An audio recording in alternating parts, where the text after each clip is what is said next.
The man on the other side of this door is a convicted sex offender, and today it's good that he's home. Corporal Enzer with the Sheriff's Office. Yes, sir. Here to do an address verification. Okay, Make that's sure fine. you're just living here in Yes, this sir. room.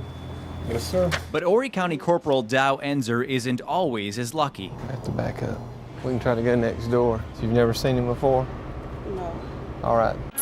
Have a good day. In this case, police will issue a warrant for John Wayne Hubbard, convicted of indecent exposure. The offender isn't living where he registered. They're required by law if they live in Horry County, if they attend school in Horry County, or if they own real property. Sergeant Lori A. Vance says today's ride-along is just a snapshot of what they do to keep tabs on offenders. We try to do that on a quarterly basis to randomly pull them with at no specific time, or date.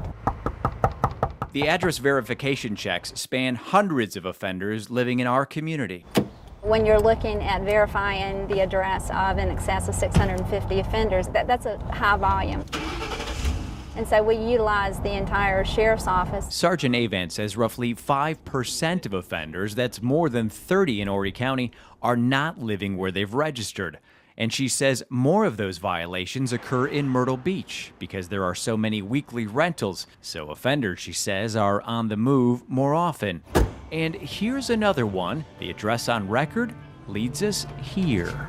And it is closed. Good morning. So Corporal Enzer goes to the business next door. Do you know if he stays over there in any apartment or room in the back, maybe?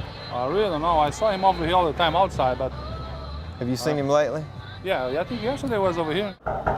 Here's another one. The offender, John Martin Mozingo, also convicted of indecent exposure, is nowhere to be found. And the woman who comes to the door has never seen him. So the best way to contact you is through the motel? Yes, sir. Okay. Police will issue a warrant for Mozingo as well. Meanwhile, the best way to keep track of offenders may be closer than you think.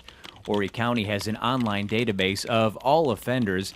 The county also has an email alert system that will tell you when offenders might move into your neighborhood. That'll be very helpful, especially during times like Halloween when children are, out and about in the community.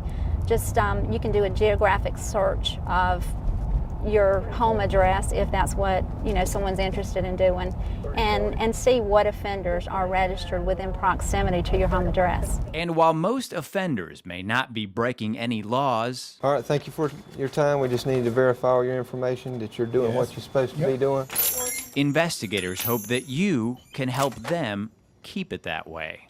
Look at our site, look at where offenders are living. If you see information that's inaccurate, please notify us. There's a lot more eyes out in the community than law enforcement has.